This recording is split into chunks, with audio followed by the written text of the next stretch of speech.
like for example, what happened in Iran, what's going on in Syria, with Yemen. Now, a main thing that's coming up right now is what's going on in Myanmar. That I don't know if a lot of people know what's going on in Myanmar, but it's basically going to be very likely the next genocide that we're going to see. I've been hearing about that, yeah.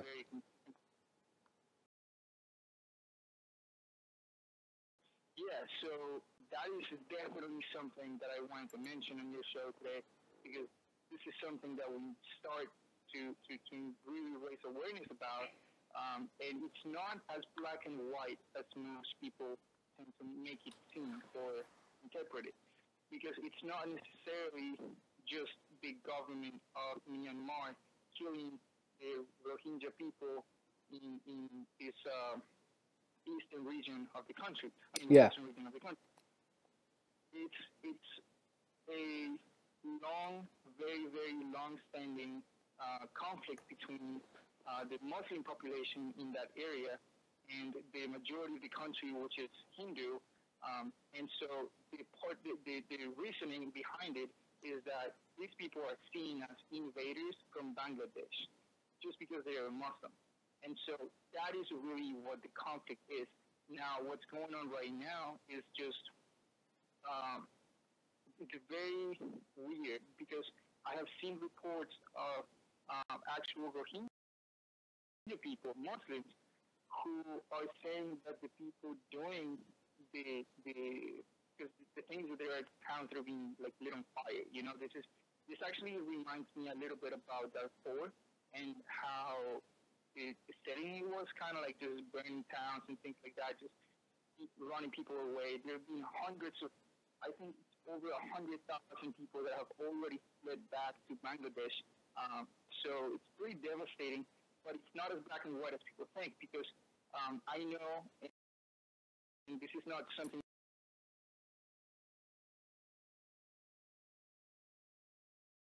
that I'm just randomly saying. This is actually something that has been publicly said by George Soros. George Soros has said that he has invested in Myanmar, and it's one of his best long-term investments or something like that. Really? And like he doesn't hide the fact that he's been pouring money into Myanmar. Now, the thing about his main work has been really trying to end the military dictatorship and pushing for a open society democracy. And that is why the new president of Myanmar is where she is right now. And she won the Nobel Prize, and she's actually someone that I do respect. But at the same time, she has been absolutely silent about what's going on, and she has not allowed the UN to come in and investigate these murders. So that is very, very concerning. And to me, it sounds even incriminating a little bit if you don't allow. Yeah, just a little bit. Just a little bit.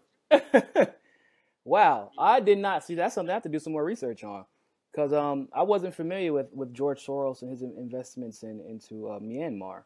That's pretty. That man's pockets are deep, and his goals are vast. That's for damn sure. I'm glad that you brought that up. So one thing that I could say about Insight News Network, the thing that differentiates them from the rest of us at this very moment, is that they do a very, very good job covering not only issues that affect this country, but other issues across the world. Because, I mean, in some way, form, or fashion, what happens here does have ripple effects. The refugee crisis, for example, is a very good example of that.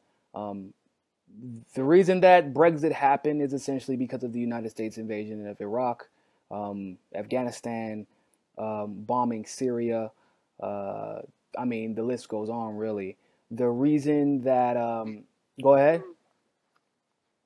The carelessness with the loan and the debts that happened with Greece at the same time, that like it's all of what you just said on top of the carelessness of the way that the currency works, and people were just afraid of that and devaluation.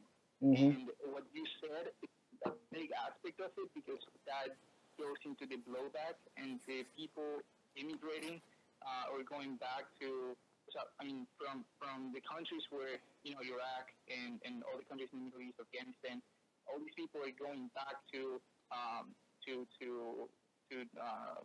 England and the U.S. and these countries, and so they do have, not all of them, but I would say just many of them, but either way, like a level of radicalization that comes with the anger of seeing the country destroyed. And so that also leads to the British being very skeptical of these people coming in. And when Brussels tells England that they have to allow refugees to come in, then that's when that situation starts, that tension starts to spark. And they start saying, well, we don't have to obey what Brussels tells us. And then that comes then the nationalism and the patriotism, and then all the right-wing type of, what's the name of this guy? I forget the names of these two people. The one who was even campaigning with Trump, Falange, and then there's the one. Talking about the female? With the funny hair. The two guys. One is Falange, who he was, I think, the representative of England at the UN. I mean, at the EU, and he was very outgoing. He actually, I think, got kicked out once of Parliament because of the way that he was addressing the president, and he was just very, very not happy about being in the EU. He was a huge proponent of leaving the EU. And then there was this other guy, the one with the long hair.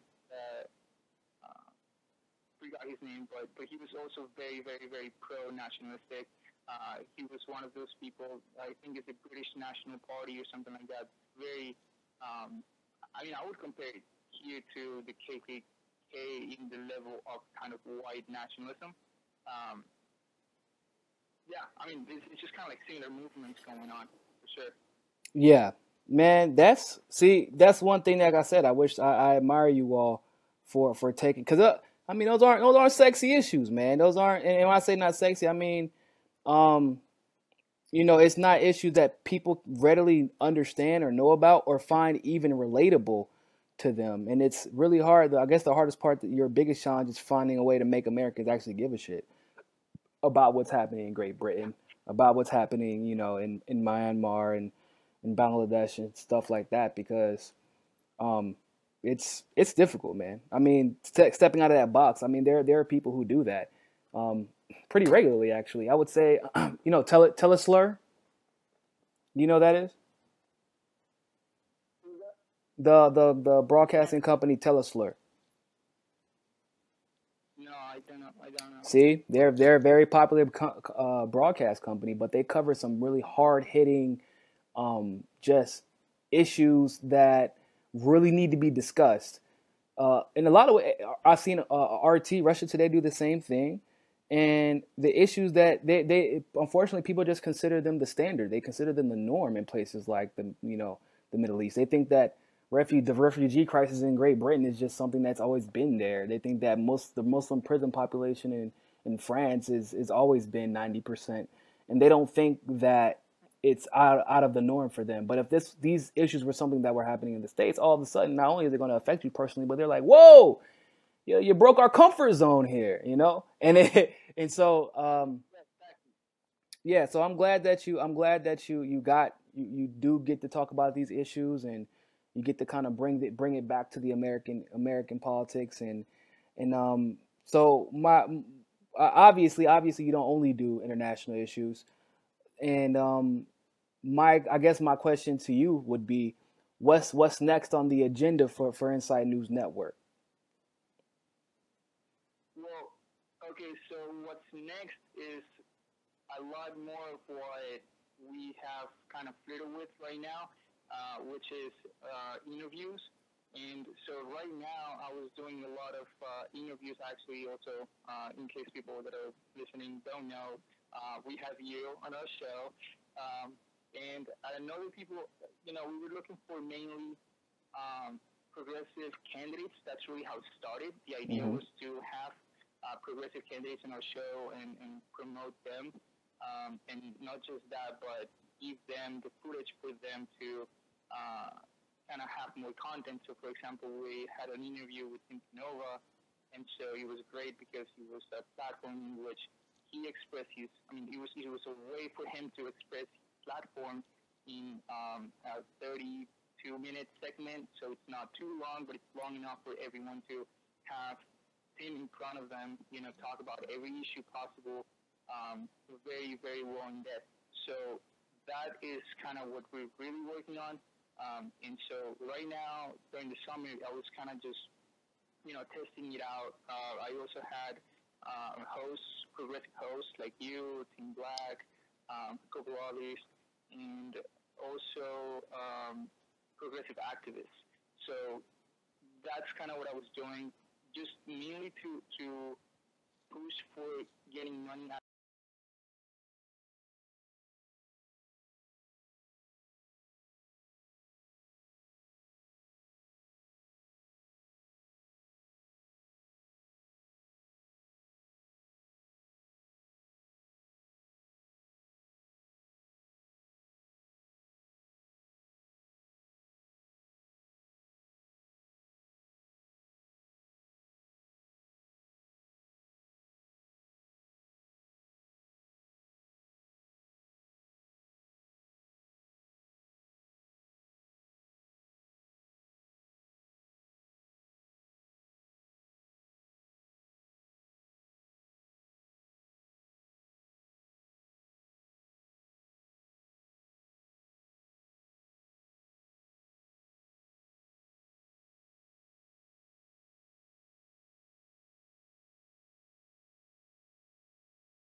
family, we live in an apartment, so Hmm. we had two freezers and a fridge in our garage, and so we literally had to take it upstairs to my house, to my apartment, because we didn't want to risk that the electricity would, um, that maybe there will be someone passing by, and I don't know, like there was just not people could get electrocuted just by being in the water, basically, and that's a risk that people should also think about. There's a lot of little things like that that you might not think about, and then that's how people are either injured or sometimes even killed. We have to remember that there are every single one of these hurricanes, there are people who die, and it's a lottery, and we just gotta all be careful, gotta keep that death toll at zero. Yeah, yeah. I mean, if at all possible, you're definitely right. Because people think it's a matter of, for whatever reason, oh yeah, if I protect myself, I'm gonna do everything in my power, and if I do that, then I'm be good. And it's not how it works, man. It's not how we think. People who died didn't do whatever they could to protect themselves. Yeah, exactly. People think that okay, only 3 people, only 10 people died in Cuba, but like anyone could be those same people. That's the thing. Like that, people think about like these other people who get killed, like these very other like faceless people that just happened with a very low number, so like it was not important. But anyone could be those same people. That's what's scary about it. It's a lottery. Um, so still be careful. Just the fact that only a couple people died doesn't mean that it could be you. It couldn't be. You know what I'm saying? Like Yeah, it's not. doesn't mean that it couldn't be you. One way Exactly. problem. Like we're all in this situation. So yeah, that's Yeah. something that I really want to highlight. It's like I was telling y'all earlier, man. There's so many people out there. You'd be surprised how many activists and people that you watch and listen to every day. They're all here. They're all in South. Well, not here. We left, but in South Florida specifically, we have myself. You have Niko, the other Niko. That's what I call him, by the way. That's his official name because he's younger than me. So otherwise, he'll be the main Niko, and I can't have that. But but we have myself, we got Niko, we have his partner, just the whole Inside News Network. Then we got Tim Canova. As much as we would love for Debbie Wasserman Schultz to wash away, she's not gonna go anywhere. But we have Jeff, we have Ansh, who we were just speaking to, president of Broward County Progressive Caucus, who's about to open up, be part of one of the biggest nonprofits in the country, and most important nonprofits in the country. You have the person who Michael Fox, I want to say his name is. He was the primary organizer for the People's Summit from Florida, from South Florida. The list really goes on. I already said Tim Canova. Like it's a huge group of people who really, like I said, whenever I told people I was doing this, I told Tim Canova I was doing this, and Jeff and Anj, everybody wanted to join in to be part of this. We're still expecting HA to come on. I'm not sure what happened. He might have had the situation happen, but Tim Black's coming on in a few minutes also. So the ultimate goal, like I said, of this entire thing is just to see what relief we can bring to the victims of this hurricane, to the victims of Harvey, to the victims of the potential victims of Jose and the potential victims, because like South Florida, especially on Tampa side, they're not clear of Jose yet. Or no, not Jose. Excuse me. Well, no, you're not clear of Jose, but I think Jose is supposed to be going more to the northeast side, but Katia is on the way. So that could be a potential issue for us. And both Jose and Katia has been upgraded to a hurricane. And I'm sure Niko feels the same way I do. We have a responsibility right now to take care of our community. I mean, it's just the simplest way I can put it. We have a responsibility to take care of our community and make sure that we can do what we can. So before Tim comes on, and you're by the way more than welcome to stay and chat it up with Tim as well. More the merrier. But before Tim comes on, what do you plan? What direction are you planning to take the channel in at the moment? Like what direction? I know you said you're not going to have a scheduled show, but if you want to tell people, where they can find your channel at, the Twitter, the YouTube, all that good stuff. Facebook. Can you hear me, Niko? Oh, he might have got cut off. Let me text him. But Niko will be back in a second.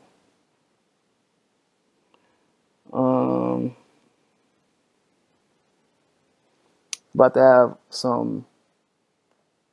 We got a lot of cool people coming on, man. We got a lot of cool people coming on. Niko will be back in a second. And then we got Tim Black coming on in about 10 minutes.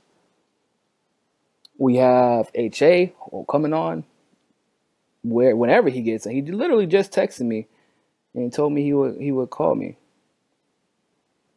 But honestly, I think that he got the times wrong. Not even joking. I think he got the times wrong. But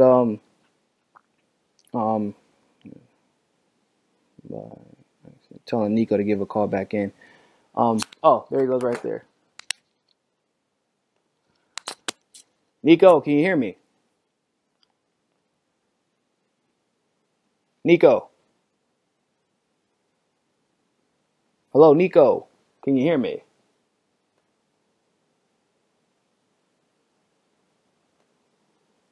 Hello, Niko.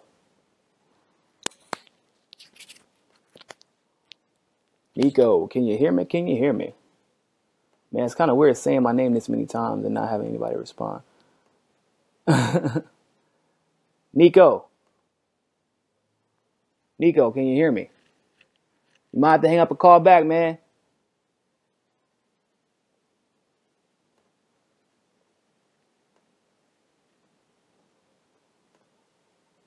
We're going to try to get him back on one more time. But,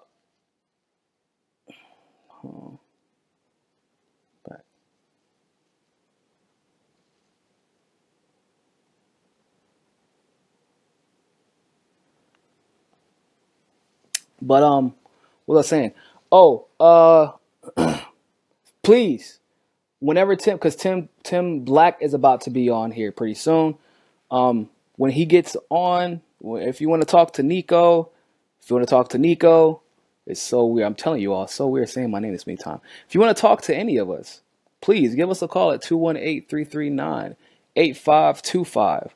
Once again, the number is 218-339-8525. It's going to be, when me and Tim get on the show together, it's hilarious. But I want to, he's probably I'm going to ask him to share his experience about the socialist convergence. We're going to talk about, same stuff we always talk about, progressive issues. But once again, I urge you all, if you have not yet, please donate to the link in the screen. The hurricane relief link, www.ucaring.com/Mikasa Marathon. Help out, let's help out the world. Let's see if Niko's back. Niko, can you hear me? Niko. Perfect. Yeah. So like I was saying before you left, man, want to go ahead and give people your YouTube channel name, the Twitter, Facebook, all that good stuff, and then let people know like what direction your channel's heading in, what they can expect to see from you in the near future, and what big plans you have coming up next. All right, great. So like I was saying, it's not like we don't have, or we're not going to have a schedule. It's just that we're going to have to kind of like move it around. Yeah, of course. Like these college time. So it's going to be, for example, I was having Inside Live videos every single day at 6 p.m. That's definitely going to change. Now, it's going to be I'm still restructuring, like thinking about how it's going to work. I'm thinking about either doing two live shows a week during the weekdays, or maybe I'm debating on doing a couple major ones on the weekend. Okay. So that's kind of what I'm really thinking about. I'm kind of thinking about a schedule of who I really want on, because I'm basically reorganizing that. like maybe if it should only be progressive candidates or things like that. That's really what I'm scheduling. If you watch Inside News Network and you wanna throw in ideas, feel more than welcome to let me know. And that's kind of like where we're going right now, this next 6 months. But I'm still, having talks with Ricardo about what the long term is going to be. We obviously want to push forward with the $1 per subscriber campaign. We think that's really the way to go. And in terms of maintaining, keeping ourselves independent, not looking for any donors that might compromise our independentness. Yeah. You mean independence? I mean, like, honestly, I would rather focus on having really good content and taking more time kind of taking off. Than just kind of taking off super quick, but compromising our how do you say, ethics. Yeah. So. Yeah. For those of you who are curious, by the way, 'cause I'm sure somebody's going to ask, because I was curious about this. No, English is not Niko's first language. Niko is Colombian, correct? Yes. Yes. Correct. Niko is Colombian. You say you're more what?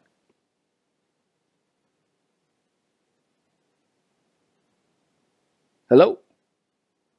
Oh, well, Niko's call dropped again. Hey, Niko, give us a call back. Not sure why you keep dropping out. To be honest, Niko always has horrible cell phone service, so I actually blame that on him. But Niko's first language is not English. In fact, his first language, of course, like I just said, is Spanish. So the interesting thing about Niko is that he actually did not start learning English until very, very recently, and which is crazy to me because he's extremely well spoken for someone who didn't learn English until recently. So, but coming in 5 minutes, we do have Tim Black coming on. We have Tim Black of the Tim Black Show, Tim Black TV, Freedom Fridays. What's the thing that he always does too with HA? The No Sellouts, all that good stuff. He's gonna be coming on. Niko, can you hear me? Yeah, can you hear me? Yeah, I can hear you good now. Okay, but yeah, go ahead. What were you saying? Yeah, so I think I was just laughing about my accent. Yeah, so the way that people can watch Inside News Network is on Facebook. Just like typing Inside News Network, it should be the first thing that comes up. That is our Facebook page, and where our videos are mainly uploaded, and just quick updates, as well as if you want to get into our Facebook group, which is a think tank that we use to personally engage with us and to keep us updated on random things that pop up. And that's also where we have our discussions and where we really engage with people more in a one-on-one basis. Okay. And then that's Facebook. At the same time, we have Twitter, which is Inside NN. That's our username. And I have my personal as Niko_Inside. And as well as Ricardo has he just started his, but it's Ricardo_Inside. And also we have our YouTube channel, which is Inside News Network. If you put in Inside News Network, it's gonna come up. And what else? Instagram. It's Inside_News_Network.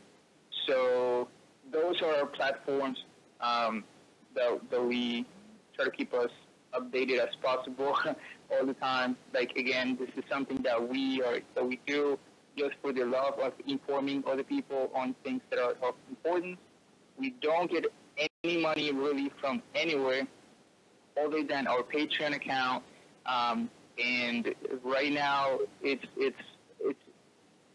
a little bit, right now we're getting $4 a month, which we highly appreciate. But so far don't really cover for much other than maybe a bulb lights for our studio, which is great. But we highly encourage people, not right now. Right now it's earmarked fundraising. But in the long run, they can contribute to the $1 per subscriber campaign. Also Niko and Tim Black and HA and Hard Bastard and all of us really. Yeah, for those of you who don't know, Insight News Network is a part of our One Follow $1 campaign, where we essentially our goal is to have $1 for every subscriber or follower that we have, either via Facebook or Twitter or YouTube. It's our way of staying independent. It's our way of not having to rely on donors. It's also our way of making sure that we can continue to bring better quality to you all. As you can see, for every cent that has ever been donated to myself and Tim Black and even H.A. Goodman and Hard Bastard, you see the physical improvements in quality over time with every dollar that's spent. So we have brought Inside News Network onto that campaign because they do absolutely amazing work, even though their focus is, like I said, a lot of the time on foreign policy and foreign issues. They also do domestic issues and they cover domestic candidates. But that foreign aspect of progressive news is exceptionally disregarded. And Inside News Network does a fantastic job of correlating, or excuse me, encompassing, the progressive domestic issues and talking about them in regards to the foreign issues as well. So please, where you gave them your Twitter already and you gave them your YouTube? Yeah. Got you. And thanks, man. I appreciate those words. Oh, no problem at all. Instagram is. Nobody care about your Instagram, bro. You're not pretty. No, I'm playing. He trying to get some likes on Instagram. This man, he trying to slide some likes on Instagram.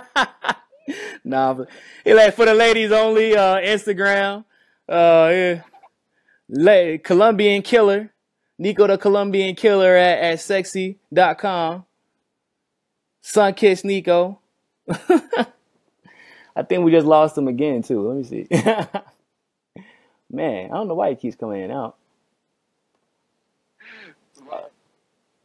Oh, see, you do keep coming in. Yeah, I got you now. I got you. We're good again. Where you at, man? Why your phone always got bad signal? You're not even in the same place you usually are. Why your phone always got bad signal? Yeah, I mean, right now I'm in a very random place. I am in a super random little town in South Carolina where my mom's friend gave us a house to stay for a couple of days. So I don't really even know where in the map we are right now. Oh, man. It's pretty remote. So yeah, that might explain the lack of service. And you got Sprint, don't you? Sorry? You got Sprint? Yeah, my mom's friend has a house here. No, I'm saying your cell phone service. You have Sprint for your cell phone service? Yeah, a house, but it's not like she's not even here. It's like a house that she owns that is here. No, I'm saying, do you have the Sprint cell phone service? A little bit, like it keeps cutting off. Do you have Sprint, the cell phone service? What, phone service? Yeah. Oh, man, that explains that. Good God. No wonder you got bad cell phone service. I'm over here like, man, you can't even. I think, what's Cricket? Cricket, I know it uses one of the two towers, either Sprint or AT&T, but I'm pretty sure it uses Sprint towers. Man, we got to get you an iPhone, man. Yeah, and it was an Android, so that does explain a lot. Did you break your phone? You sound like you broke your phone. No, I mean, I did. This is a new one now. Tim, is that you, man? How you doing, man? Tim Black is in the building, ladies and gentlemen. I would cue the hand clap that you so infamous for, but I can't give you the hand clap. I can clap with you in the background, though. I can clap for you, man. Welcome to the show, man. Welcome to the show. Thank you so much for coming on. Tim, how you doing, man? Hey, man, I'm doing good, man. I'd like to say hello to you and your audience. And Niko, what's up, Niko? Good, man. Oh, yeah, the other Niko. That guy. His name. Tim, have you not heard his new name when we're on the phone together is the other Niko, okay? It's the other Niko. I'm not going to be competing with him to figure out who should be nice. So, I'm using G-call, man. I'm not on my phone right now, so how's it sound? Okay? yeah, you sound good, man. It said anonymous. I'm like, who is anonymous calling me? But I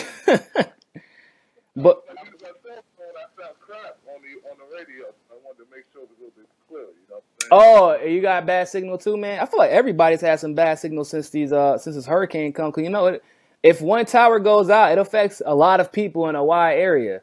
So I mean, a lot of people have been having bad signal recently. But thank you so much for coming on, man. I appreciate it. I know you've had a busy couple of days. You was at the Socialist Convergence yesterday, correct?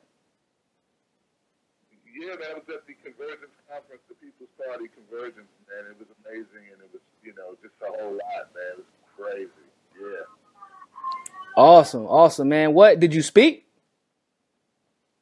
Oh yeah, man. I did. I was a part of a couple panels.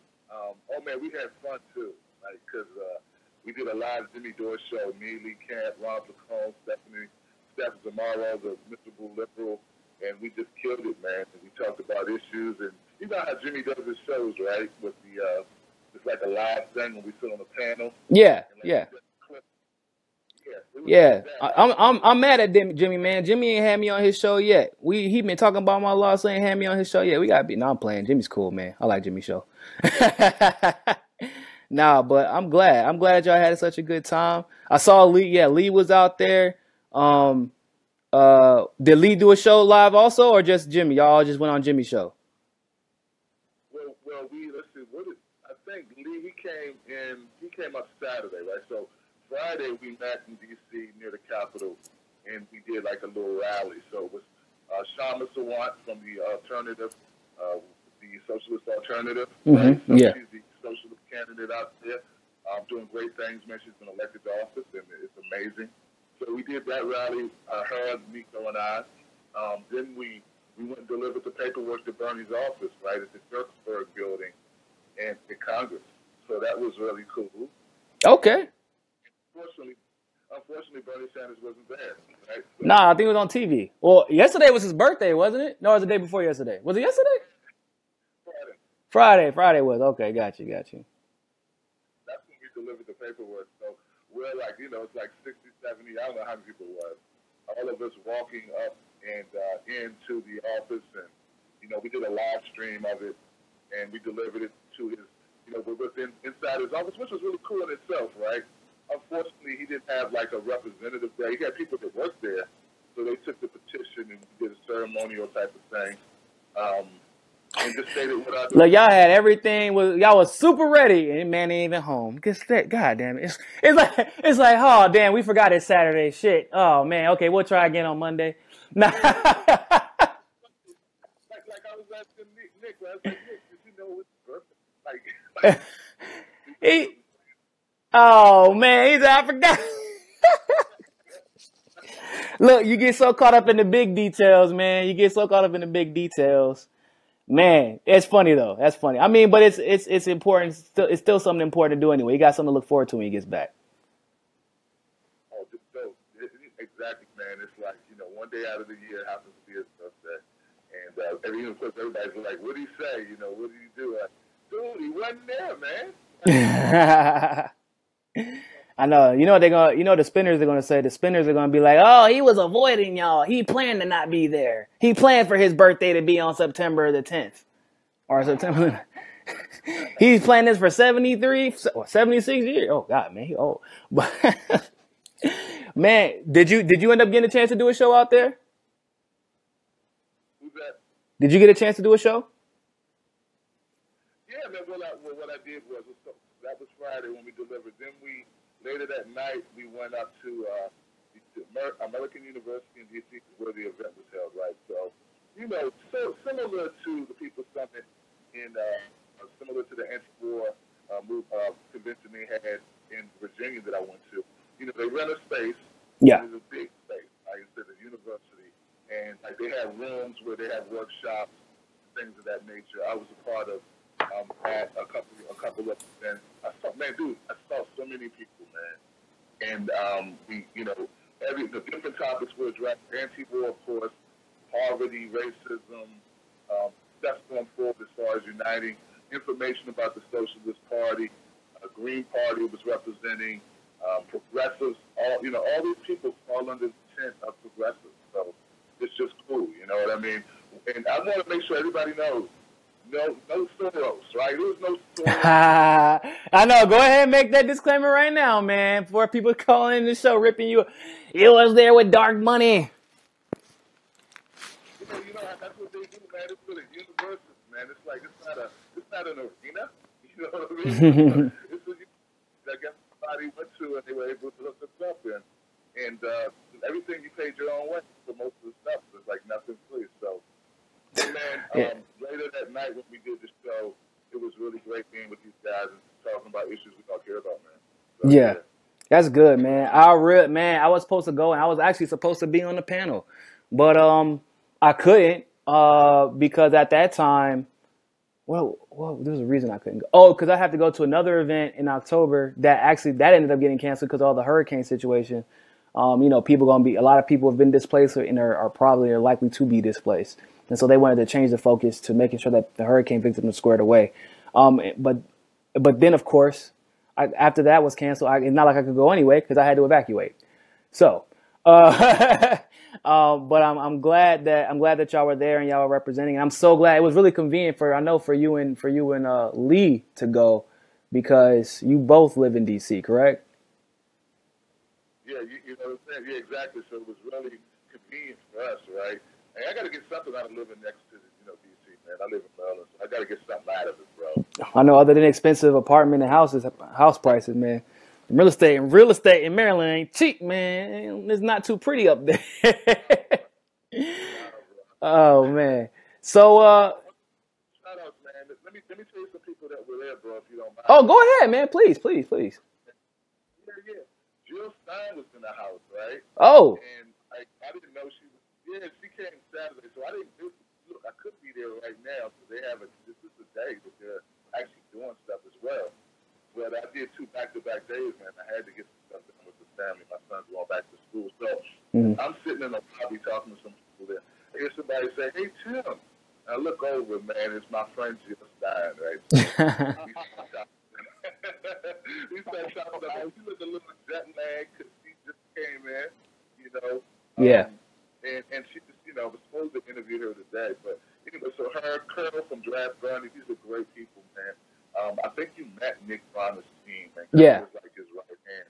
And I also, man, I had the great privilege, brother, of shaking hands and talking to Dr. Cornel West. Man. Oh, man. I'm hating. I've been trying to interview Cornel West for, God, it's so hard to get in touch. It's funny because you see him, and he's such an approachable man. It's not like you don't feel intimidated when you see him. You don't feel, you're enamored with who he is, but you don't intimidate. But man, you ever try to go through the official channels and get him to get an interview? Woo! Boy, it's hard. You got to go through like a website and then an email, and then you get put into a pool. I was like, man, Cornel, can it cut me some slack, man? I don't get a progressive discount. You know what I'm saying? Call me through, man. So, no, I love Cornel West. I love how bold he is. And, I remember one of the speeches that he gave, I want to say it was on Bill Maher's show. I hate that guy. But, when he was saying he still loves Bernie, but he had to part ways with him because he knew that endorsing Hillary was wrong. No matter what the strategy was, I still agree with him that endorsing Hillary was wrong. But I think that there was a contract that was signed saying that the candidate, when you run as a Democrat, you have to endorse the nominee if they win, because that's, been pretty standard. But either way, I feel like that's a contract that was worth breaking in that particular scenario. But it might have barred him from running ever again if he did decide to run with the Democratic Party. So I get that. But nonetheless, Cornel West, with his convictions, were very, very, very. He was impressive to me. His speaking style is very impressive to me, and the fact that he's managed to be who he is off of just speaking truth into power is just phenomenal. It's phenomenal to see somebody like that. Absolutely, man, 100%. And what really impressed me, man, was So what I did, first of all, he walks in the room, and like that's my intention. Like one of my main goals was to meet him and try to get him on the show, right? Mm-hmm. But I knew that wasn't going to happen, and it seemed a little cheesy to be like, "Yo, could you come on the show?" So, Tim, you was shy? No. What I did, this is what I did. So I see him, and I was like, okay, because I'm across the room, like, okay, that's about the Cornell West. This is it. So I'm like, I told my son, because my son's my camera guy with you. I said, look, I'm gonna go over and talk to Cornell West. I grabbed Nick Brana, who was right next to him. I said, Nick, introduce me. Oh no, Tim had the fanboy out. Oh man, you don't never see that. That's a rare moment. I wanted Nick to introduce me so that I have credibility. I'm smart, man. See, this is how you do it. So he knows Nick. Nick's this guy. So Nick introduces me, and now he's like, oh, okay, so you're affiliated with Nick.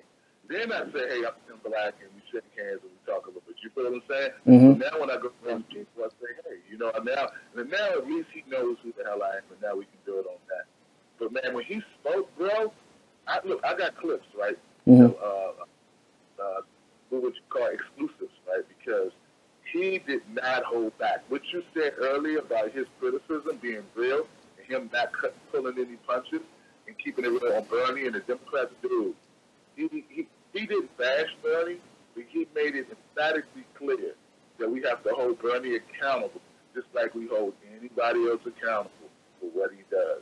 So, yeah, man, he got a lot of love, and he talked about the Democratic Party and how it's disintegrating.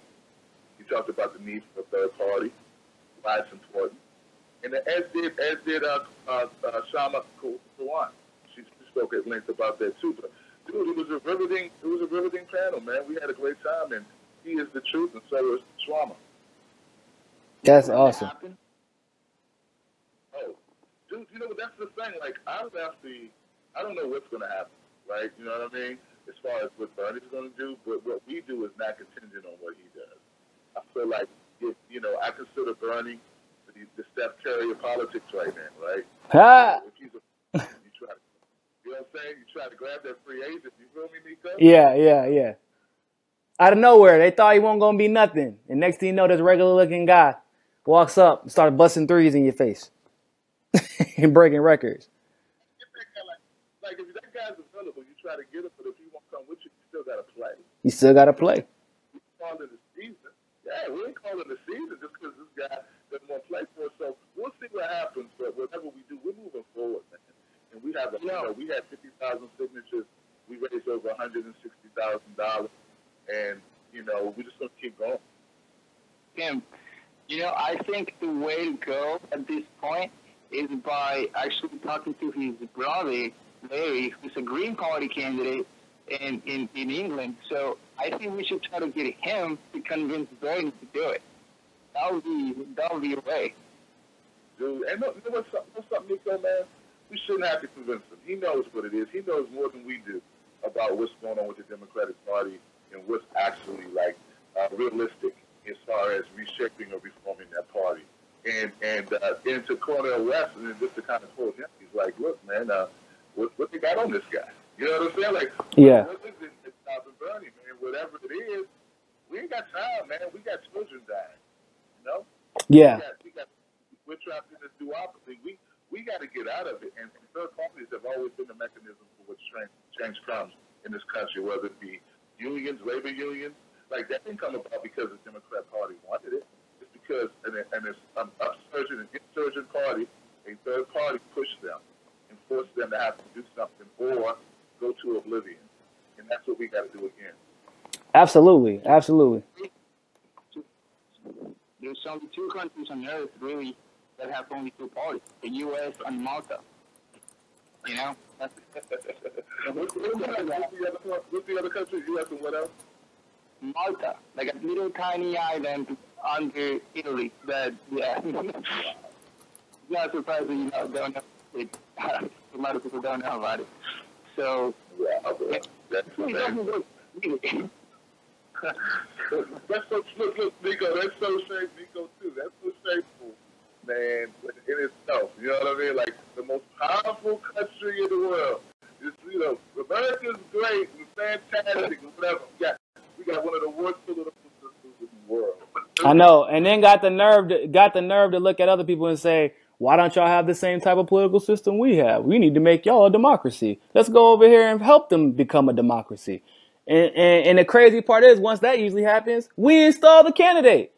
We're installing presidents and prime ministers and dictators. We just hedging our bets out here. And we consider the example, or at least people here think that America is the example, or that we should be the ones. Like the thing about North Korea, and I think that you all both cover this to some degree, but I agreed totally with China when they said, now they don't believe that North Korea is right, but if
flooding we're going to be seeing down there.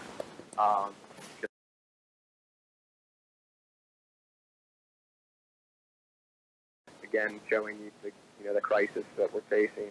Eventually, if Miami had this hurricane hit it dead on, or if it was more like the last hurricane that hit Texas and it was sitting over the city, we would be completely underwater. I don't think people would be able to go back to work or normal life for over a month or longer. Who knows? I mean, it's one little bad rainstorm sometimes, everything's shut down. So. Yeah, and I tell people, as far as this Miami is concerned, it's not even if this hurricane isn't necessarily because of climate change, because that's at this very moment it's debatable. I'm actually going to have somebody come on and talk about that later, because it's the oceans are actually cooler right now. But what causes a lot of these hurricanes, and not only the heat of the ocean, which some people they have a misconception of that. It's the gradient. So it's a temperature gradient. So it's the heat combined with the abnormal coolness combined with radiation that actually was largely affected by the eclipse. And so let's just say by off chance, climate change has nothing to do with this. It doesn't matter because you saw how easy it was. It rained. It was windy for a matter of 3-4 hours and Brickell was almost totally flooded.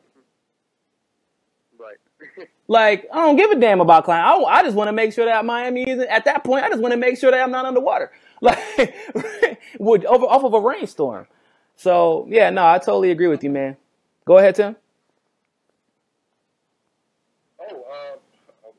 Oh, I thought you said something. Oh, but I'm glad that, well, hold on real quick, gentlemen. I'm glad that Jeff brought up the boycott on the NFL, even though he said he couldn't see it. We did talk about Colin Kaepernick earlier, but Tim, you actually did a video the other day talking about the Michael Bennett situation. If you want to elaborate a little bit more on that, I would love to get all of your opinion on this, because I did a video about this, and on YouTube there have been a lot of conservative journalists pandering to their audiences in a very dangerous way. Essentially asserting that Michael Bennett is a liar, that he was over-exaggerating, which if you've seen the video, he wasn't. And the only ones that seem to be covering up part of their story is the sheriffs, of the union, and the president of the union. So, for Las Vegas. So, Tim, if you don't mind starting off, I would love to get your opinion on that situation. And as a YouTuber and as a journalist, the conversation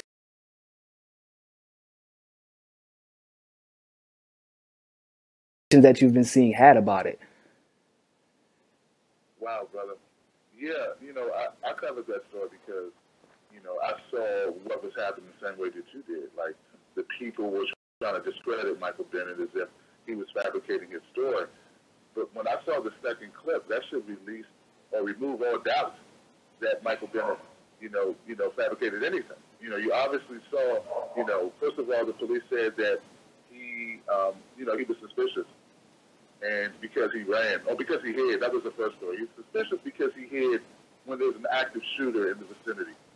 Yeah. Like, that should be something anybody could do, and that's not a suspicious act. If a petite Asian woman hid when someone was shooting in a building, you would be like, cool, that's what you're supposed to do. Way to go, lady. Mm-hmm. They also said he was suspicious because he ran out the door.